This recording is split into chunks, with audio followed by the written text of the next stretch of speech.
clases de bioacústica y ornitología en la universidad durante casi 25 años. Eso significa que he corregido más tesis y monografías de alumnos que abren citando una definición de diccionario de las que cualquier profesor debería soportar. Siempre les decía a mis estudiantes que arrancar un informe científico de esa manera era una muleta, una falta total de rigor y estilo propio. Así que solo voy a hacer una aclaración de vocabulario una sola vez, y después no la volveré a tocar. Esa palabra es albardón. Es un término bien litoraleño, o al menos una palabra que la gente todavía usa en esa parte profunda de Corrientes, en los esteros de Liberá. Se refiere a esa lonja angosta de tierra firme y barro seco que queda justo afuera de la puerta del puesto, antes de que el suelo se hunda en los pajonales y el agua estancada. Es donde te limpias el barro de las botas de goma, donde dejas estacionada la camioneta antes del bañado y donde el perro echa sus siestas. No es el patio. Es ese pequeño espacio intermedio que le pertenece a la casa, pero que en realidad ya es parte del monte. Yo no conocía esa palabra hasta el otoño pasado.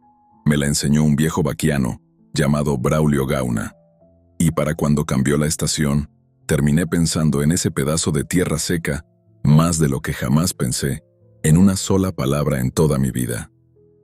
Lo que estoy a punto de contarles ocurrió exactamente así, hasta donde mi memoria me lo permite. Tengo 50 años recién cumplidos.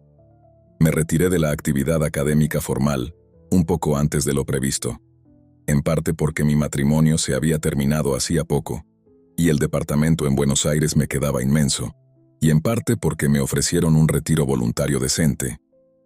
Pero en el fondo, la verdadera razón era un proyecto que venía postergando desde que tenía 25. Quería compilar el archivo sonoro definitivo sobre las vocalizaciones de aves nocturnas y esquivas de la cuenca del Paraná. No un trabajo amateur, sino un compendio profesional, el tipo de registros bioacústicos limpios que las instituciones científicas y los archivos internacionales compran y preservan. Tenía casi todo el equipo listo. Grabadoras de alta fidelidad, micrófonos direccionales de escopeta, parábolas y cables blindados. Durante el invierno anterior le había mandado muestras a 2 sellos documentales y ambos me dijeron lo mismo. El material era técnicamente impecable, pero le faltaba la pieza central. Faltaban las grabaciones limpias de las especies más raras en su hábitat virgen, sin contaminación de motores, rutas, ni generadores. Me convencí de que el problema no era mi técnica, sino el entorno urbano donde intentaba editar. Si me iba a un lugar completamente aislado, silencioso y ajeno, conseguiría las capturas perfectas. Así fue como terminé alquilando un puesto rústico en las afueras de Colonia Carlos Pellegrini, en lo profundo de Liberá, para pasar todo el otoño. Si no conocen los esteros de Liberá, queda en lo más recóndito de Corrientes, mucho más allá de donde llegan las lanchas de turistas comunes. Una lengua de tierra y agua mansa que se pierde camino al río Mirinay. 100 años atrás, toda esa zona vivía de los puestos ganaderos aislados, el tráfico de cueros y viejos muelles madereros. Hoy, casi todo eso está bajo el agua o tragado por la vegetación.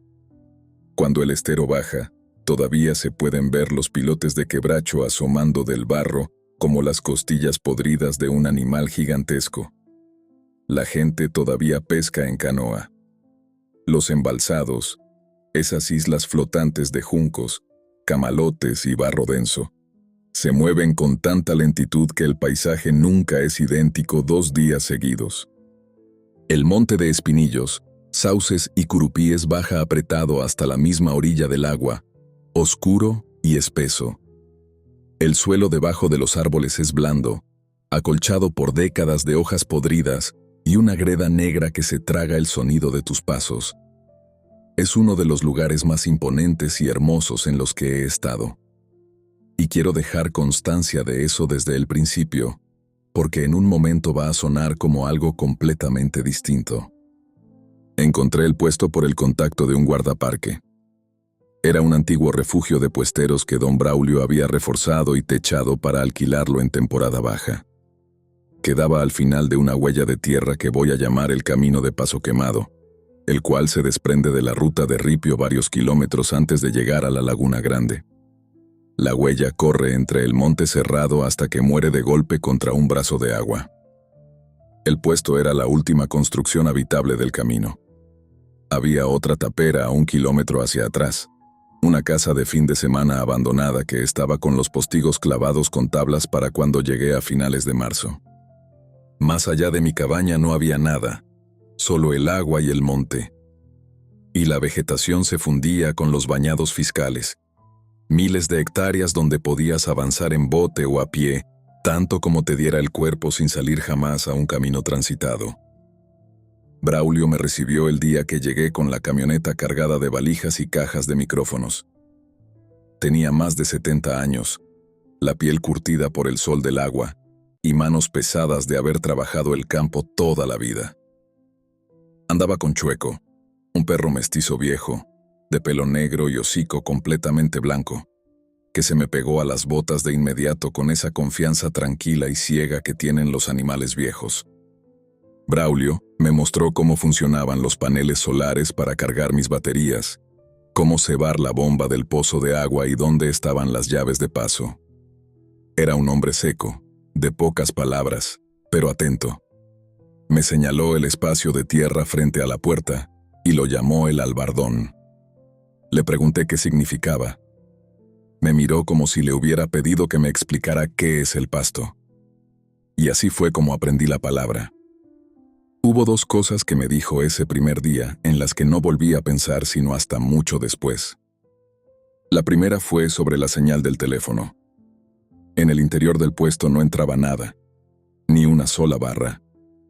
Me explicó que para mandar un audio o agarrar un poco de red, tenía que salir al albardón o caminar unos metros hasta la orilla del bañado, donde había línea directa hacia una antena lejana al sur, e incluso ahí la señal iba y venía.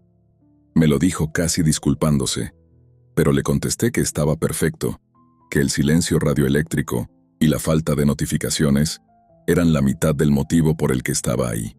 Me dijo que esa era la actitud correcta, porque la gente de ciudad se desesperaba cuando no tenía pantalla. La segunda advertencia vino cuando ya se estaba subiendo a su camioneta para volver al pueblo. Chueco se había quedado echado en el albardón, en el suelo seco entre nosotros 2. Braulio se detuvo con la mano en la manija de la puerta, miró por encima de mi cabeza hacia la línea donde terminaba la tierra limpia y los pajonales se cerraban en un muro verde oscuro pegado a la parte trasera del puesto, y me dijo con voz tranquila, sin ningún tono de misterio: «Mire, don Esteban, si fuera usted, yo no andaría caminando por ahí atrás después de que caiga el sol». Le respondí que no se preocupara, que yo montaba los micrófonos fijos en trípodes antes del atardecer y monitoreaba casi todo desde la galería con cables largos. Él asintió despacio. Luego agregó que de día el estero era manso y se podía ir a cualquier parte, pero que de noche la cerrazón y los canales te daban vuelta el sentido en 5 minutos, y que había visto a hombres nacidos en el monte perderse a 100 metros de su propia cocina. Luego me miró fijo y dijo: «¿Y si escucha que alguien lo llama por ahí atrás en la oscuridad? No conteste. No es para asustarse, ¿vio? El sonido viaja muy mañoso sobre el agua. Uno cree que lo llaman acá al lado, y en realidad viene de una legua adentro del bañado. Y si sale a mirar va a terminar metiendo la pata en un pozo de barro. Así que tenga cuidado. No devuelva el llamado». Me dijo que Chueco podía quedarse conmigo todo el tiempo que yo quisiera, que era buena compañía, y que los nietos de Braulio ya casi no tenían tiempo para atender al animal. Después arrancó su camioneta y se fue por la huella de tierra del Paso Quemado. Me quedé parado en el albardón con el perro al lado, pensando en lo buen tipo que era el viejo y en lo perfecto que iba a resultar todo este arreglo para mi proyecto de grabaciones. Las 2 primeras semanas fueron exactamente todo lo que había soñado. Me levantaba con la primera luz, que ahí parecía llegar más temprano que en la ciudad. Me preparaba un mate o un café y me sentaba a la mesa de madera rústica a limpiar y clasificar pistas de audio en la laptop hasta las primeras horas de la tarde. Miraba por la ventana hacia el agua mansa y la bruma cada vez que la cerrazón cubría el bañado. Las grabaciones avanzaban de maravilla, o al menos avanzaban sin interrupciones, lo que después del desierto creativo del año anterior se sentía como un auténtico milagro. Por las tardes salía a caminar.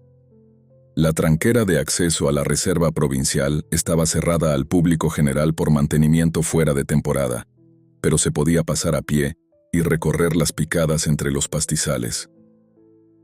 Caminé kilómetros enteros a lo largo de los bordes, donde el monte de espinillos y curupíes se corta contra el bañado abierto, con los carpinchos y ciervos de los pantanos recortándose como sombras a la distancia sobre el agua.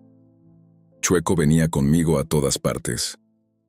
Al caer la tarde cocinaba algo sencillo en la cocina a gas y me ponía a leer o a revisar espectrogramas junto a la salamandra. Y una vez al día, caminaba hasta la punta del albardón, cerca de la orilla, sosteniendo el teléfono en alto con el brazo extendido, como si fuera una ofrenda a los dioses para que me dieran una raya de señal y pudiera hablar con mi hijo. Mi hijo se llama Mateo. Tiene 28 años, vive en Rosario trabajando para una consultora ambiental y se preocupa por mí constantemente. La idea de que me viniera a meter solo a los esteros nunca le hizo ninguna gracia. Él sentía que yo estaba intentando escapar de la realidad, y la verdad es que no estaba del todo equivocado. Pero las charlas entre los dos eran buenas. Yo me quedaba parado en la orilla con la última luz de la tarde, viendo cómo el agua se ponía de un tono violáceo y cobrizo, y le contaba que los registros de audio venían saliendo impecables. Él me contaba de su semana en la oficina, nos decíamos que nos queríamos y cortábamos. Y entonces empezaron las cosas raras. La primera fue tan sutil que casi me da vergüenza mencionarla. Fue el perro. A las 2 semanas de estar ahí, Chueco dejó de querer acercarse a la línea del monte en la parte trasera del puesto. Antes, siempre iba trotando hacia allá, husmeando el borde donde empezaba la greda negra y la vegetación tupida. Pero una tarde, simplemente, se negó. Le abrí la puerta trasera después de cenar para que saliera un momento. Caminó unos pocos metros sobre la tierra limpia, se clavó en 4 patas y se quedó completamente rígido, mirando fijo hacia el interior de los árboles. El pelo del lomo se le erizó en una cresta perfecta. Dejó salir un sonido sordo desde el pecho, algo que todavía no llegaba a ser un gruñido, sino más bien una pregunta tensa y desconfiada. Lo llamé y obedeció, pero retrocedió caminando hacia atrás, sin quitarle los ojos de encima al monte ni por un segundo, y se metió apurado a la cabaña. Pensé que andaría rondando una guaraguazú, un gato montés, o quizás una comadreja, algo cuyo rastro él podía oler y yo no. Me crié con perros, y los animales a veces se obsesionan con un rastro cualquiera. Pasé el cerrojo de la puerta y no le di más vueltas. Fue un par de noches después cuando escuché el primer sonido. Eran pasadas las 11 de la noche. Yo estaba sentado a la mesa con los auriculares puestos, monitoreando un micrófono direccional que había dejado montado en un trípode afuera, apuntando a los pajonales del fondo. La salamandra crujía despacio. Chueco dormía hecho un ovillo a mis pies. La ventana que daba hacia el fondo era un cuadrado de oscuridad impenetrable. De repente, a través de los auriculares y amortiguado por las paredes de madera del puesto, llegó un sonido desde la espesura. Sonaba exactamente como el llanto de una criatura. No un grito agudo, sino un llanto. Ese llanto entrecortado, fatigado, de un nene pequeño que lleva horas llorando en la oscuridad y que ya casi no tiene fuerzas ni para respirar. El sonido duró 10 o 15 segundos a través del canal de audio, y después se cortó en seco. Me quedé helado. Chueco levantó la cabeza de un tirón del piso y clavó las orejas tiesas hacia la pared trasera, con todo el cuerpo temblando de tensión. Mi primer impulso, mi reacción visceral e instintiva, fue ponerme de pie para salir a buscarlo. Un chico llorando solo en el monte es algo a lo que cualquier ser humano responde antes de ponerse a pensar. Ya tenía una mano en la manija de la puerta cuando me acordé de don Braulio. El sonido viaja muy mañoso sobre el agua. Uno cree que lo llaman acá al lado, y en realidad viene de una legua. Pero en ese momento até cabos. En esa dirección no había ninguna casa. No había puesteros. No había pobladores. Solo miles de hectáreas de bañado protegido. Y además hacía frío, una noche húmeda y cerrada de otoño. Ningún nene iba a estar metido a 2 kilómetros dentro de los pajonales llorando solo en el agua. Lo más lógico, con mi formación biológica, era atribuirlo a la fauna. Un zorro de monte, me dije, o un carrao, que a veces emite quejidos desgarradores en la noche, o incluso el llanto territorial de un felino pequeño. Me saqué los auriculares, me senté otra vez y esperé. El sonido no se repitió. Intenté revisar un informe de frecuencias 3 veces sin entender una sola línea. Apagué la lámpara y me acosté. Me quedé despierto escuchando el silencio durante horas, pero no volvió a sonar nada. A la mañana siguiente, a la luz del sol, el susto parecía una estupidez. El típico cuento exagerado que contás en una sobremesa con colegas. Un zorro gritando en la noche y el miedo a la soledad del monte. Incluso revisé el espectrograma del archivo de audio grabado y le puse una etiqueta técnica de frecuencia antes de archivarlo. Cuando uno se dedica a esto, intenta racionalizar todo convirtiéndolo en datos de laboratorio. Aquí es donde tengo que hablarles de Aníbal, porque la siguiente parte fue cuando intenté buscar una explicación razonable a todo esto, y Aníbal fue la persona que me quitó de golpe todas mis explicaciones seguras. Lo había conocido en el almacén de ramos generales del pueblo, a donde yo iba a comprar pilas, repelente y provisiones secas. Se llamaba Aníbal Benítez. Tenía unos 35 años, espalda ancha y manos curtidas de trabajar la madera y el campo. Era de ascendencia guaraní directa, nacido y criado en las orillas de los esteros, y le hacía trabajos de mantenimiento y lancha a Braulio. Cuando el viejo nos presentó en el almacén, se gastaban bromas con esa confianza de la gente que se conoce de toda la vida. Después de eso me crucé con Aníbal un par de veces. Una tarde nos quedamos charlando más de 1 hora tomando un café en los bancos de madera frente a la estación de servicio. Me cayó muy bien desde el principio. Era un tipo directo, despierto, y conocía la acústica natural y el comportamiento de la fauna del estero mejor que muchos biólogos titulados que conocí en la facultad. Mi tercera semana en el puesto, fui hasta la otra tapera abandonada. Era una tarde despejada y calurosa, de esas en las que Braulio había dicho que podías caminar tranquilo. Me dije a mí mismo que solo salía a estirar las piernas y a buscar nuevos puntos para clavar los trípodes, pero no era toda la verdad. Tenía curiosidad. Desde la huella principal, la tapera parecía una casa de descanso común, cerrada por el invierno con maderas cruzadas en el frente. Pero los yuyos y las chilcas habían crecido hasta la altura de las ventanas y no había ningún sendero marcado. Cuanto más me acercaba, más claro quedaba que nadie abría esa puerta desde hacía años. Di la vuelta por atrás, por el lado que daba a los pajonales cerrados. Una de las ventanas de madera había sido forzada desde afuera y colgaba chueca de una sola bisagra. La tela mosquitera estaba rajada. Me asomé y me metí. Me raspé las piernas contra el marco y casi me caigo. Ya no tengo edad para andar trepando por ventanas rotas. Tardé unos segundos en acostumbrar los ojos a la penumbra. Todas y cada una de las ventanas de la tapera habían sido tapadas por dentro. Habían usado hojas viejas de diarios y pedazos de cartón aplastado donde el papel se había terminado, pegados con cinta de embalar gruesa sobre cada rendija, de modo que el interior quedaba en una oscuridad marrón y sofocante, como estar bajo el agua. Quienquiera que hubiera estado encerrado ahí, había empezado por las habitaciones del fondo, las que daban hacia el monte, y había avanzado hacia el frente. Los cuartos traseros estaban sellados a la perfección, sin una sola rendija de luz, mientras que la cocina del frente había quedado a medio tapar, como si el trabajo se hubiera interrumpido de golpe y nunca se hubiera vuelto a retomar. En el dormitorio del fondo, el colchón había sido arrancado de la cama y arrastrado hasta el rincón más alejado de las aberturas, enterrado bajo una pila de mantas viejas y endurecidas por la humedad. La puerta interior tenía una silla de madera trabada a presión debajo del picaporte. Miré la fecha de uno de los diarios amarillentos pegados en el vidrio del fondo. Era de hacía 4 años. Volví a salir por la ventana con cuidado. Acomodé el postigo roto lo mejor que pude para dejarlo como estaba y regresé a mi cabaña. No le conté a nadie que me había metido ahí.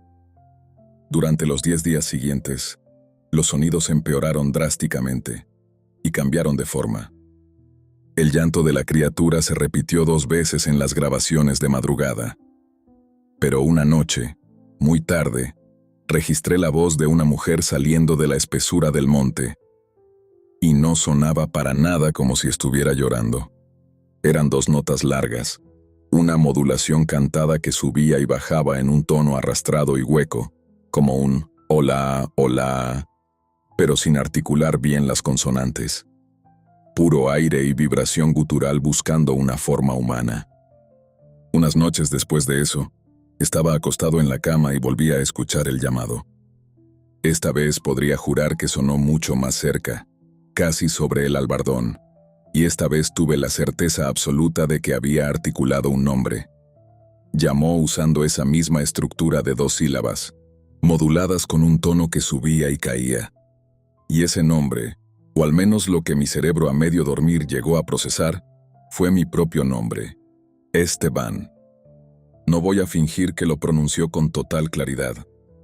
Sonaba deformado, como una cinta que corre a destiempo o una voz que viene arrastrándose desde el fondo de un tubo de chapa, pero estoy prácticamente seguro de que era mi nombre. Me quedé inmóvil en la cama, con el corazón golpeándome contra las costillas, y no respondí. Aunque debo admitir que una parte primitiva y reptiliana de mi cabeza sintió el impulso ciego de devolver el saludo. Chueco estaba en el suelo, pegado al elástico de la cama. Se había aplastado por completo contra las tablas, temblando de una forma tan violenta que bajé la mano en la oscuridad y sentí la vibración de sus músculos crispados bajo el pelaje áspero. Esa fue la primera noche en la que racionalizar las cosas se me volvió imposible. Porque ningún carrao, ningún zorro de monte ni ningún gato salvaje puede modular el nombre de una persona. Me quedé en vela mirando el techo hasta que despuntó el alba. Me preparé un café cargado y decidí buscar respuestas en internet. La señal, una vez más, era el gran obstáculo al que siempre volvía. En el puesto no había datos ni conexión de ningún tipo. Para buscar cualquier cosa tenía que manejar hasta el pueblo de Colonia Carlos Pellegrini y estacionar frente al almacén o a la estación de servicio para colgarme del Wi-Fi libre, que fue exactamente lo que hice. Encorvado sobre el volante de mi camioneta con el motor regulando para que tirara algo de calor, mirando la pantalla del teléfono. Estar sentado adentro de una camioneta en el estacionamiento de tierra de un pueblo al borde del estero, tecleando tus propios síntomas en un buscador. Así funcionan las cosas ahora, ¿no? Ya no vamos a consultarle al viejo sabio o al curandero del pueblo. Nos vamos a la estación de servicio a tipear en Google. Primero busqué cosas directas. Animal de los esteros que emite sonidos humanos. Me saltaron registros del carrao, grabaciones del aguaraguazú, lechuzones orejudos y zorros de campo. Me puse a escuchar cada uno de los archivos de audio apretándome el auricular contra el oído. Ninguno coincidía con lo que había registrado. El chillido del zorro en celo se acerca bastante. Es un grito desgarrador, agudo y perturbadoramente humano. Pero un zorro no modula una cadencia rítmica de 2 sílabas que se repite una y otra vez acercándose a tu puerta. Así que empecé a escribir otras cosas. Escribí: criatura del monte que imita voces humanas. Y ahí fue donde me encontró, o donde yo lo encontré a él. Toda esa maraña espesa de internet, videos de YouTube, foros de relatos creepypasta, testimonios anónimos de cazadores y guardaparques que se leían más o menos exactamente igual al relato que ustedes están escuchando en este momento. En medio de todo ese ruido digital, me topé una y otra vez con una palabra importada: Skinwalker. Yo la había escuchado de pasada en documentales yanquis. Caí en ese pozo sin fondo esa misma mañana en la camioneta, y durante los 2 días siguientes cada vez que iba a buscar señal al pueblo. Les voy a ahorrar la mayor parte de lo que leí. La gran mayoría era basura reciclada de foros gringos, y parte de ese contenido hoy creo que es peligroso de maneras que en ese momento no alcanzaba a comprender. Pero en mi desesperación de tipo de ciudad, el patrón parecía encajar. Una entidad que podía tomar la apariencia de un animal, pero con proporciones aberrantes. Una cosa que rondaba las casas en el límite del monte, después de que caía la noche, capaz de emitir chillidos de fauna y luego, progresivamente, sonidos humanos. Aprendía las voces. Aprendía a usarlas. Podía llamarte por tu nombre para obligarte a cruzar la puerta y adentrarte entre los pajonales y los árboles. Por alguna razón que no terminaba de quedar clara, la criatura no entraba a la casa por la fuerza. Parecía necesitar que vos salieras por tu propia cuenta, que abandonaras el refugio. Y había una regla de oro que se repetía en cada publicación que encontré: jamás responderle. Tampoco debías pronunciar su nombre en voz alta. Había más descripciones: ojos que reflejaban la luz a una altura anormal para cualquier cuadrúpedo, y un olor penetrante a carroña. Leí todo eso encorvado sobre la pantalla, sintiendo cómo un frío denso se me metía en los huesos. Pero al menos sentía un alivio falso. Creí que le había puesto un nombre. Manejé de regreso al puesto al final de una de esas tardes, repitiendo la palabra en voz alta dentro de la cabina de la camioneta, convenciéndome en mi ignorancia de que eso era lo que estaba pasando, que había un skinwalker acechando en el monte detrás del puesto. Le conté mi hipótesis a Aníbal 3 días después. Estábamos sentados de nuevo en los bancos de madera frente a la estación de servicio, tomando café en vasos de plástico. Yo venía midiendo mis palabras, dudando, hasta que finalmente le dije que quería hacerle una pregunta que le iba a sonar a locura de tipo de ciudad. Le conté la reacción de Chueco, el llanto de la criatura que había captado con los micrófonos y la voz que me había llamado por mi nombre. Y entonces solté la palabra que venía masticando.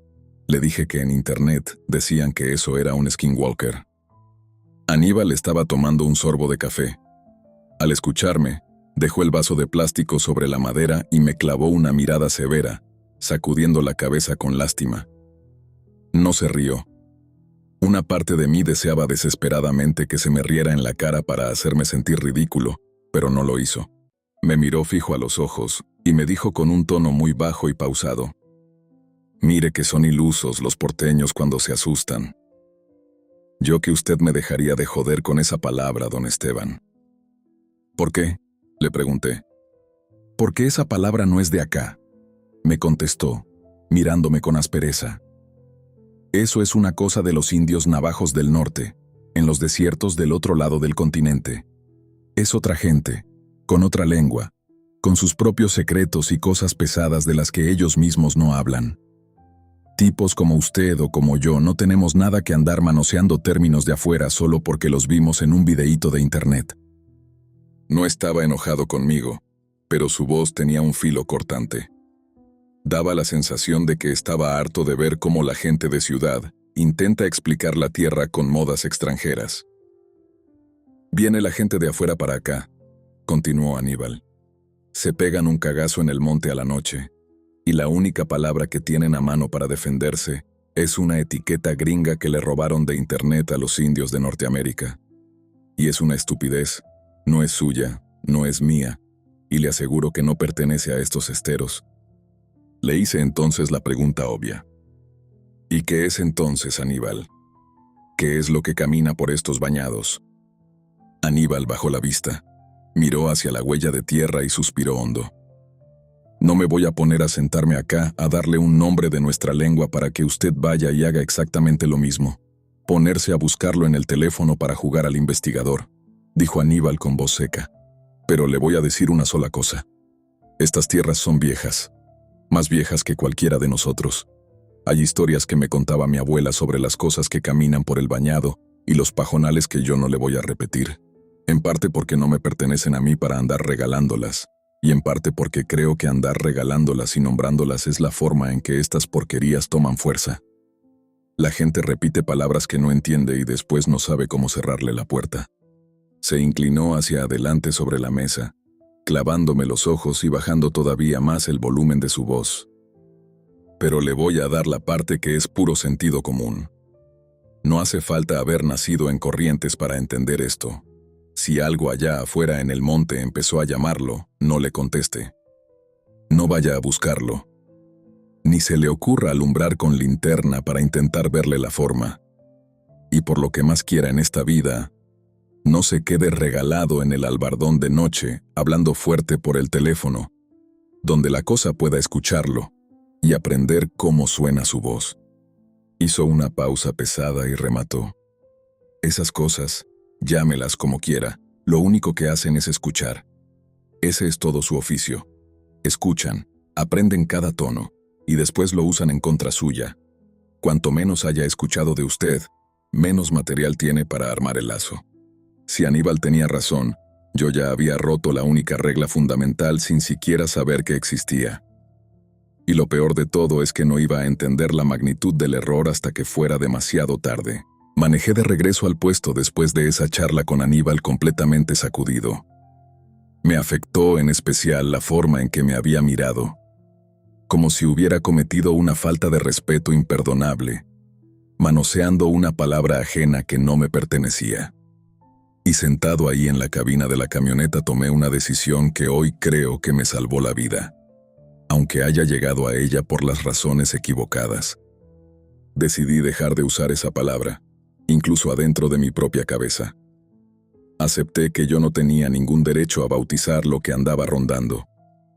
A partir de esa misma noche, empecé a trancar las puertas con llave, corrí las cortinas de todas las ventanas y me prometí no poner un pie afuera una vez que cayera el sol, ignorando cualquier ruido. Lo que no dejé de hacer, porque jamás se me cruzó por la mente que pudiera contar como un error, fueron esas caminatas diarias al atardecer hasta la punta del albardón. Las llamadas con mi hijo Mateo eran el momento más luminoso y seguro de mi día.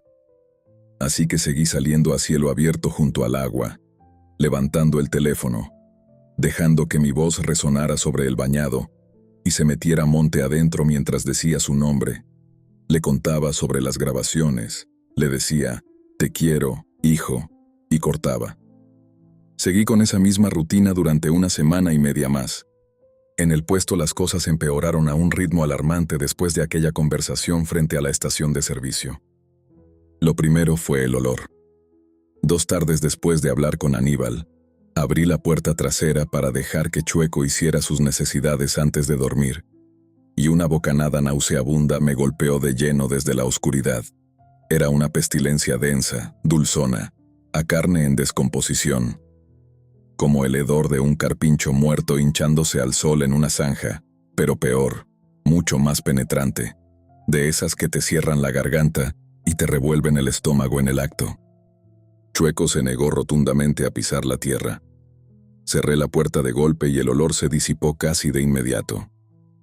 El resto de la noche, el puesto solo olió a la leña de la salamandra, pero me quedó una certeza grabada en la memoria. El hedor no venía del suelo, de entre las hojas podridas, sino de arriba. Estaba flotando en el aire justo frente a la puerta, a la altura exacta de mi propia cara. Después vino la única vez que logré verlo con mis propios ojos. Fue al caer la tarde, al final de un día despejado. Yo estaba en la bacha de la cocina lavando un par de platos, con la cabeza en cualquier otra parte. Levanté la vista a través del vidrio hacia el corte del monte y distinguí una figura recortada entre la vegetación. Al principio pensé que era un ciervo de los pantanos por el tamaño y el pelaje pardo bajo esa luz tenue. Pero de golpe entendí que la silueta estaba erguida en 2 patas, con una altura descomunal, mucho más alta que cualquier hombre. La cabeza le rozaba las ramas bajas de los curupíes, y los 2 puntos de brillo donde debía estar su rostro estaban reflejando la última luz del atardecer, como los ojos de un animal nocturno. con la diferencia de que estaban a más de 2,5 metros del suelo, una altura donde no se ubican los ojos de ningún ciervo, ni los de ningún hombre. Ninguno de los dos se movió. Me quedé congelado frente a la bacha con un plato chorreando agua en la mano, mirándonos fijamente a través del albardón durante unos 5 segundos interminables. En ese momento pasó una chata a lo lejos por el camino de ripio. Estaba a casi 1 kilómetro, pero el motor rugió con fuerza en el silencio del campo. Desvié la mirada por una fracción de segundo hacia el ruido, y cuando volví a mirar hacia los árboles, la línea del monte estaba completamente vacía. Solo quedaban los troncos oscuros fundiéndose con la noche. No había absolutamente nada parado ahí. Nunca he podido decidir qué me dio más terror, si haberlo visto ahí parado, o la velocidad con la que desapareció en el instante en que pestañeé. Es como ver una araña enorme en la pared de tu dormitorio, parpadear un segundo, notar que ya no está, y quedarte con la duda asfixiante de si escapó hacia afuera, o si ya se metió debajo de tus sábanas. Los golpes en la pared empezaron pocas noches después. Estaba acostado a oscuras cuando sentí 3 golpes secos contra la madera exterior del puesto. No en la puerta, sino en la pared trasera, la que daba a la espesura. Sonaba idéntico al impacto de unos nudillos huesudos contra las tablas. 3 golpes pausados, un silencio tenso, y otros 3 golpes. Me quedé rígido en la cama. Lo aterrador fue notar de dónde provenían. Los impactos retumbaban muy arriba, casi en la unión de la pared con el tirante del techo, a casi 3 metros de altura. Nada parado sobre el suelo firme golpea a esa elevación. Traté de autoconvencerme de que era una rama sacudida por el viento, pero sabía perfectamente que no había ningún árbol lo bastante cerca de esa pared. Los golpes en secuencias de 3 se repitieron 4 o 5 veces a lo largo de la madrugada, y luego cesaron. Durante todo ese tiempo, el pobre chueco se arrastró debajo de mi cama, encajándose contra el rincón más hondo. Intenté sacarlo para calmarlo, pero no hubo forma. Así que me quedé en vela hasta que clareó, escuchando los temblores del perro debajo de mí. Con la primera luz, salí a inspeccionar. Uno siempre cree que el sol de la mañana va a traer una explicación lógica para estas cosas. Fui hasta la parte trasera del puesto, donde el suelo todavía conservaba la humedad del rocío al borde de los pajonales, y encontré las huellas. Toda mi vida he visto rastros de fauna en el campo. Esas marcas habían empezado claramente como las pisadas de un ciervo. Las 2 pezuñas hendidas marcadas en el barro blando saliendo del monte hacia la cabaña. Pero a unos 3 metros de mi pared, el rastro cambiaba por completo. Me agaché sobre el barro para mirar de cerca y se me secó la boca. La hendidura de la pezuña se estiraba, ensanchándose a lo largo de 3 o 4 pasos, hasta transformarse en una pisada mucho más larga y plana. La última huella nítida antes de que el suelo se endureciera junto a la madera no era un casco ni una pata de animal. Era una planta larga con dedos, demasiados dedos, anormalmente largos, abiertos en abanico y hundidos con fuerza en la parte delantera, como si algo pesado hubiera descargado todo su peso sobre la almohadilla delantera de un pie. No voy a decir que era una huella humana perfecta, porque no lo era. Era una aberración anatómica, pero se parecía infinitamente más a un pie erguido que a cualquier animal que debiera caminar por los esteros de Liberá. Y las pisadas de ciervo se transformaban en esa forma con la fluidez natural de una frase bien escrita. Esa era la mañana exacta en la que debí haber cargado todo y largarme. Lo pensé seriamente. Me senté a la mesa con el mate amargo y la puerta trancada en pleno día, calculando que podía meter los bolsos y los micrófonos en la camioneta en 1 hora y estar almorzando en Mercedes antes del mediodía. Pero no lo hice. El archivo de grabaciones venía saliendo impecable, y tenía metida en la cabeza la idea absurda de que este aislamiento extremo era el costo necesario para terminar mi trabajo. Que los verdaderos profesionales se bancaban la hostilidad del terreno y aguantaban. A la luz del día, Mi mente científica todavía se negaba a creer del todo que una criatura imposible me estuviera acechando. Y en el fondo existía un costado mezquino y estúpido. La curiosidad me ganaba al miedo. Había pasado mi vida entera esperando que algo extraordinario rompiera mi rutina, y una parte irracional de mí no quería huir de la única cosa inexplicable que alguna vez se había parado frente a mi puerta. No me enorgullece admitirlo, pero así fue como me sentí. Esa misma tarde caminé hasta la orilla del agua para llamar a Mateo. Apenas me atendió, notó la tensión en mi tono. «Papá, te escucho destruido», me dijo. «Suena como si no hubieras dormido en toda la semana». Le mentí. Le dije que no venía descansando del todo bien porque el puesto era viejo. Las maderas crujían con el viento de la noche y me estaba quedando despierto hasta tarde clasificando espectrogramas. «¿Qué clase de ruidos estuviste escuchando?», preguntó Mateo. Él tiene esa habilidad para darse cuenta en el acto cuando algo anda mal, por más que uno intente disimularlo. Es muy frontal cuando nota que le estás ocultando algo. Y pude escuchar en su tono que ya lo había pescado. «Papá, te noto asustado. No sonas como vos. ¿Hay alguien molestándote allá afuera? ¿Es seguro ese lugar? No me gusta nada que estés metido al final de una huella de tierra, solo y casi sin señal». Le dije que estaba todo bien, que solo eran los nervios de un tipo grande en un puesto viejo, y que tenía a Chueco haciéndome compañía. Forcé un tono liviano, despreocupado. No quería que se hiciera la cabeza ni se preocupara al pedo.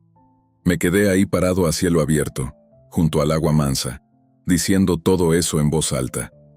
Su nombre, las justificaciones, la calma fingida. Nunca lo voy a saber con certeza científica, pero hoy estoy convencido de que esa cosa estuvo muy cerca durante esa llamada, agazapada entre los curupíes a mis espaldas, escuchándome decir Mateo, y de algún modo registrando la voz de mi hijo saliendo del auricular del teléfono, que ni siquiera tenía en altavoz, aprendiendo a modularnos a los dos al mismo tiempo. Le dije que lo quería mucho. Él me hizo prometerle que lo iba a llamar todos los días sin falta o se iba a venir manejando hasta el puesto. Me reí, le dije que sí, que se quedara tranquilo, y cortamos. Hablamos los 2 días siguientes y logré mantener la compostura. Al tercer día no le atendí. Había ido hasta Pellegrini a comprar provisiones y la antena del pueblo se había caído por una tormenta seca. Ese fue el detonante para él. Me mandó un mensaje de texto avisándome que salía para Corrientes ese fin de semana y que no aceptaba ninguna discusión. Intenté convencerlo por mensaje de que no hacía falta, pero ya no me contestó. Se subió al auto y vino. He pensado muchísimo en si debí haber hecho más para frenarlo, o si debí mentirle mejor. Quizás debí haberle dicho que yo ya estaba volviendo a Buenos Aires para evitar que se metiera en esa boca de lobo. Pero la verdad, que Dios me perdone, es que en ese momento sentí un alivio inmenso de no estar solo. Quería que hubiera alguien más en la cabaña. Quería que otra persona lo escuchara para tener la certeza de que no me estaba volviendo completamente loco. Es el deseo más egoísta y miserable que he tenido en toda mi vida, pero se cumplió, y ahora tengo que cargar con eso. Mateo llegó al puesto el viernes a la tarde, todavía de día. Se había comido casi 8 horas de ruta desde Rosario y llegó cansado, con esa cara de preocupación que intentaba tapar con una sonrisa forzada. Me dio un abrazo apretado y después me sostuvo de los hombros, mirándome fijo a la cara. Noté en sus ojos cómo procesaba mi estado. Había bajado varios kilos y no dormía más de un par de horas por noche desde hacía más de una semana. Había traído provisiones de verdad, carne para tirar a la parrilla y un par de botellas de vino. Hizo todo lo posible por mantener un clima alegre. Prendió el fuego en la salamandra, bromeó sobre lo rústico del puesto y Chueco no se le despegó ni un metro. El perro estaba feliz de tenerlo ahí. Durante unas horas, esa noche de viernes fue casi hermosa. Los dos sentados a la mesa comiendo tranquilos, la lámpara a gas iluminando la madera, el calor del fuego y el perro durmiendo debajo de las sillas. Casi logro convencerme de que la presencia de Mateo iba a calmar las cosas. Pensé que esa porquería tal vez solo atacaba a quien estaba solo. Pero volvió esa misma noche. Nos fuimos a acostar tarde. Él se acomodó en el catre del cuarto chico y yo en mi cama, y me quedé despierto en la penumbra, escuchando el silencio como todas las noches anteriores. Cerca de las 2 de la mañana, empezó a llamar. Llamó desde el albardón, pegado a la cabaña, mucho más cerca de lo que jamás había estado, justo frente a la puerta principal en lugar de la pared del fondo. Y volvió a soltar ese tono cantado y hueco de 2 notas, solo que esta vez el nombre era Mateo. Volvió a llamar unos segundos después, y esa segunda vez sonó infinitamente más claro, con una nitidez que me revolvió las tripas y me dejó sin aire, porque ya no era ese sonido arrastrado y deforme de antes. Ahora tenía una voz real, una voz clara llamando a mi hijo en la oscuridad. Mateo. Y era la voz de un hombre, una voz que intentaba ser, y que era casi con exactitud milimétrica, mi propia voz. Escuché el chirrido de la puerta del cuarto de Mateo al abrirse. Salí al pasillo angosto. Él estaba parado en la oscuridad, en remera y descalzo. En la penumbra que entraba por la ventana alcancé a verle los ojos completamente desorbitados. «Papá», susurró, con un temblor incontrolable en la voz. «Papá, ¿hay alguien afuera? ¿Alguien acaba de decir mi nombre?» Se quedó callado de golpe. Me miró a la cara y vi cómo no fue capaz de terminar la frase. Yo sabía exactamente lo que iba a decir. Sonaba igual a voz, pero me estaba viendo parado frente a él, y su cabeza se negaba a procesar una contradicción tan absurda. Me llevé el dedo índice a los labios en un gesto seco de silencio. Le agarré la mano con fuerza y nos fuimos agachados hacia el comedor principal, manteniéndonos por debajo del nivel de las ventanas. Nos acurrucamos en el piso contra la salamandra de hierro, y Chueco vino arrastrándose a meterse entre nosotros dos, temblando tan fuerte que el collar de cuero golpeaba contra las tablas del suelo. Y ahí nos quedamos. La cosa afuera no paró. Siguió llamando el nombre de Mateo una y otra vez. Al rato, empezó a llamarme a mí también, usando mi propio timbre de voz. Y después empezó a alternar las dos cosas. Dijo ahí afuera, parado en el albardón sobre el barro seco, con una voz que era la mía pero con una cadencia sutilmente rota.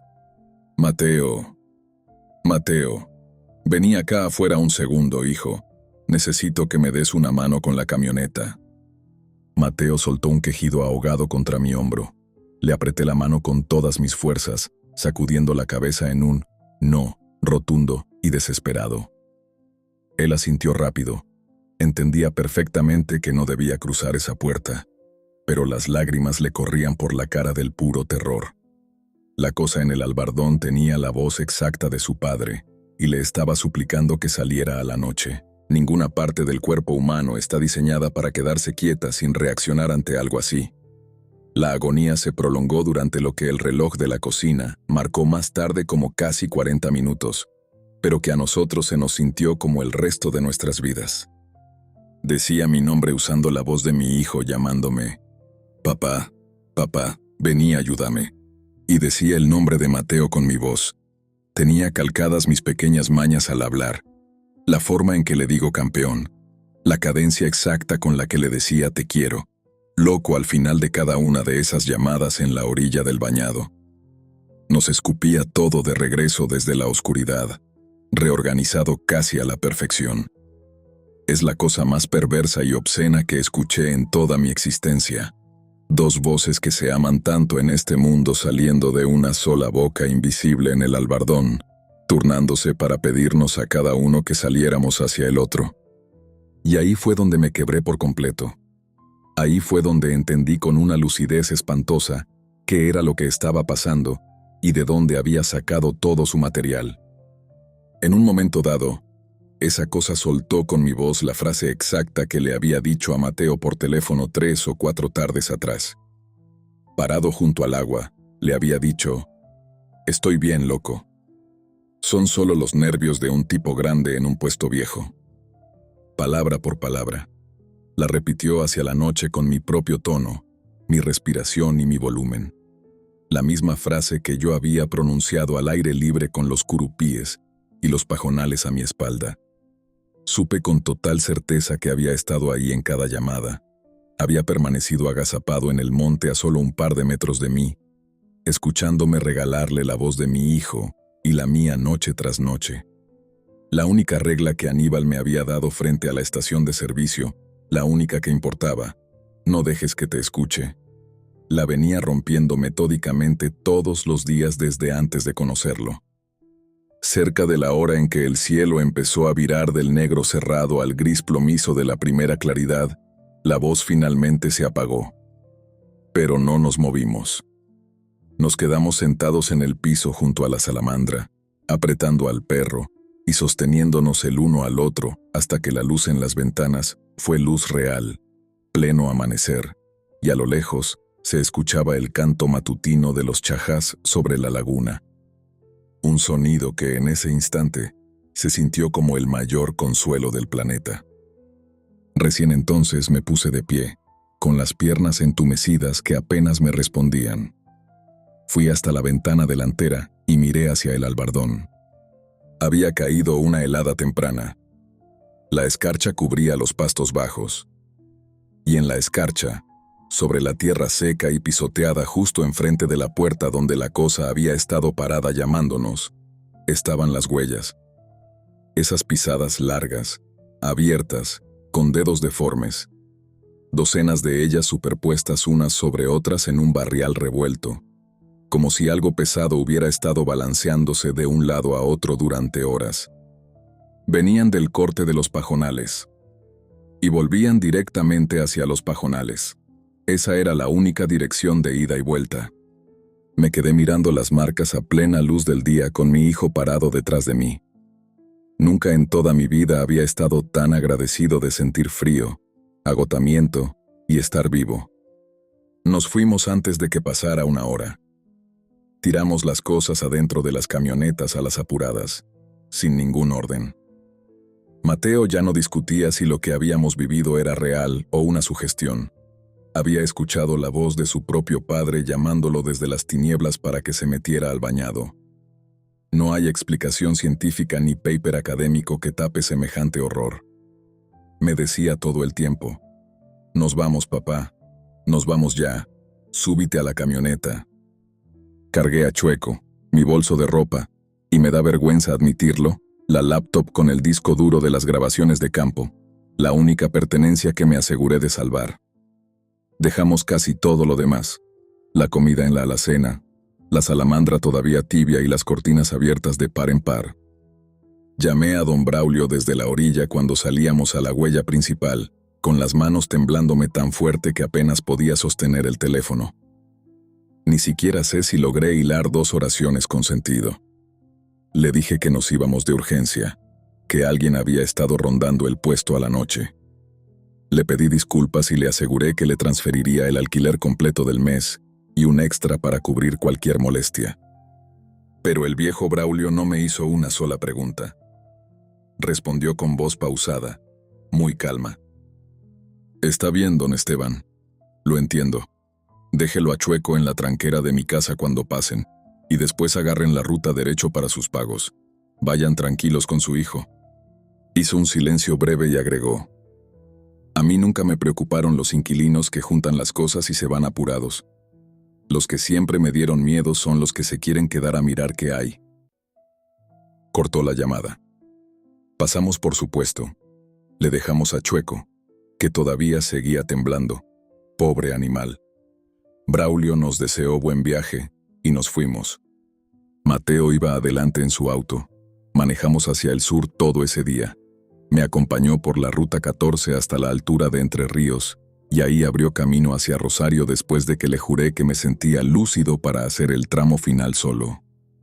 Llegué a mi casa en Buenos Aires esa misma noche, una casa demasiado grande y vacía, y le pasé el cerrojo a cada cerradura.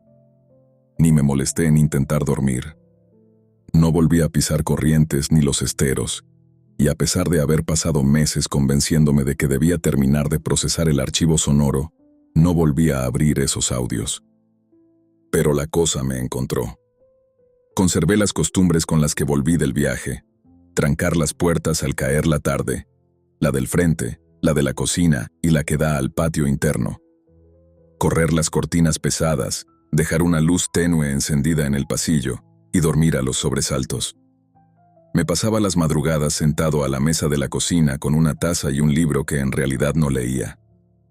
Eso estaba haciendo, pasadas la 1 de la mañana, cuando escuché al perro.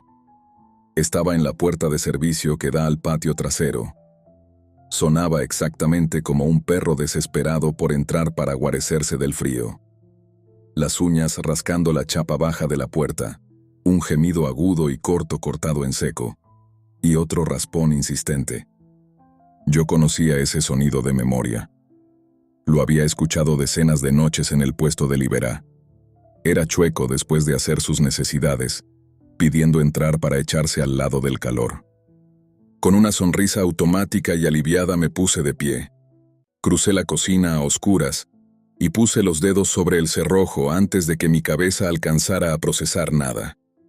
Fue recién con la mano apoyada en el hierro frío que mi cerebro reaccionó y me frené en seco. Chueco estaba en Corrientes. Chueco estaba a casi 1000 kilómetros al norte, en el puesto de Don Braulio en Carlos Pellegrini, un perro viejo al que había que empujarle los cuartos traseros para que pudiera subir a la caja de una camioneta. No existía ninguna versión posible de este mundo en la que ese animal estuviera parado afuera de mi cocina en Buenos Aires. Retiré la mano temblorosa del cerrojo. La puerta de la cocina tiene una ventana chica, 4 cristales repartidos en una cuadrícula. Me pegué al marco, poniéndome de costado, y miré hacia afuera. Había un perro en el descanso de la escalera. La luz del patio estaba apagada, pero el resplandor amarillento del farol de la calle rebotaba en el cemento húmedo y lo dejaba ver con total claridad. Un perro negro, con el hocico ceniciento por los años, sentado en el escalón más alto con la cabeza levantada hacia la puerta. Era Chueco. Era inconfundiblemente Chueco. La mancha blanca en la mandíbula inferior, la oreja izquierda partida y caída, la mirada mansa. Cuando vio mi cara detrás del vidrio, movió la cola. 1 vez, 2 veces, y luego un vaivén constante barriendo las baldosas. El gemido volvió a sonar, esta vez con ese tono alegre y confiado que un animal hace cuando reconoce a la persona que le da de comer. Cada fibra de mi cuerpo quiso empujar el cerrojo. Era un perro viejo tiritando bajo la llovizna fría de la madrugada. Había recorrido una distancia imposible, y yo le había tomado más cariño del que estaba dispuesto a admitir. Ya tenía la mano levantada a medio camino cuando me obligué a frenar en seco y simplemente observar. Y entonces empecé a notar los detalles. Lo primero fue el aire. La noche en Buenos Aires estaba helada, lo suficiente como para que mi propio aliento formara una nube tenue adentro de la cocina. El perro respiraba. Veía cómo el pecho se le inflaba y desinflaba a buen ritmo, pero de su hocico no salía ni un rastro de vapor. Nada. Lo segundo fue la rigidez detrás del movimiento. No era un movimiento natural del cuerpo, era una quietud absoluta, sostenida, donde solo oscilaba la cola, como si alguien debajo de un disfraz recordara mover una extremidad postiza para sostener la farsa. Y lo tercero, lo que me aflojó las rodillas por completo, fue que al levantar la vista hacia el vidrio, sus ojos captaron la luz del farol y la devolvieron en 2 discos verdes y planos.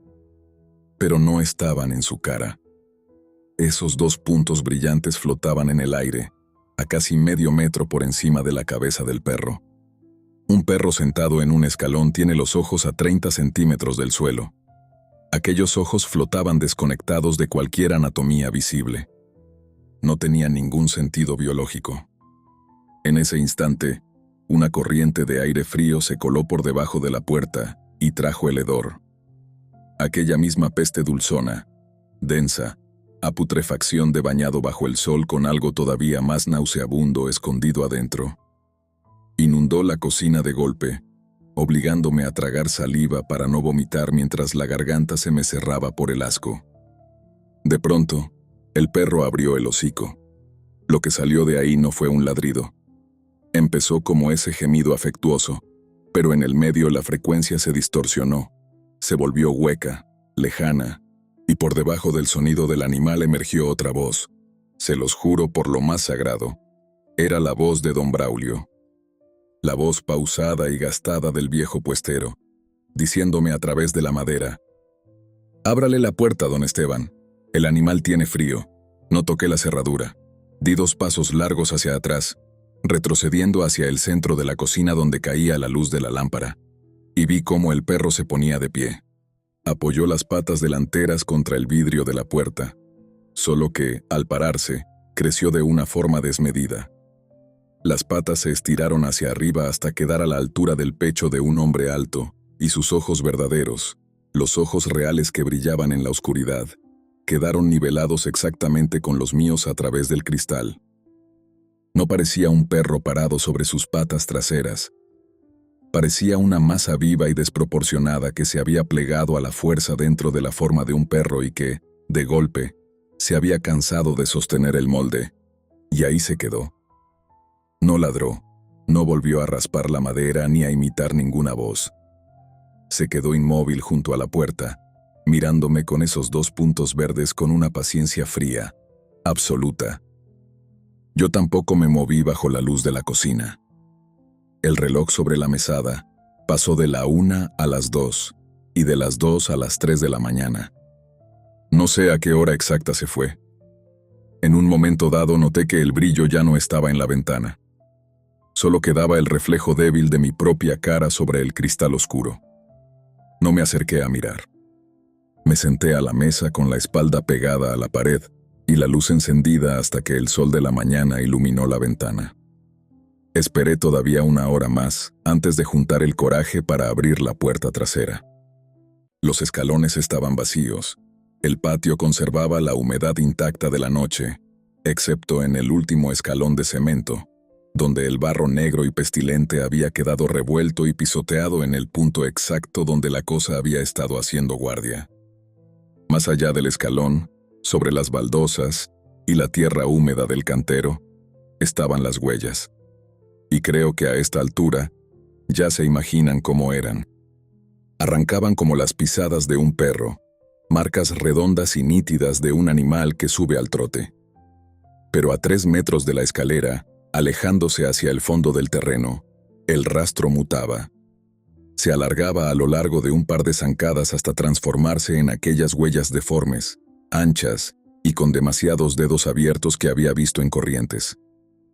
La aberración anatómica de un perro que deja de serlo. Cruzaron todo el jardín y se perdieron en la hilera de árboles del fondo. Detrás de mi medianera solo hay un tapial de ladrillos, un par de paraísos viejos y el patio del vecino. Después está el asfalto, las casas de barrio y la avenida. No hay un solo bosque ni estero en kilómetros a la redonda. Las huellas salieron de esos árboles, y hacia esos árboles volvieron a entrar. A veces me pregunto si estas entidades no son como una versión arcaica y biológica de una inteligencia artificial. Seres que usan las voces de la gente aislada como datos de entrenamiento, refinando cada tono y cada modulación hasta que la copia queda casi perfecta. Solo que en lugar de armar audios inofensivos para Internet, usan tu propia voz para convencerte de que abras la puerta y te metas a la oscuridad. Buenas noches.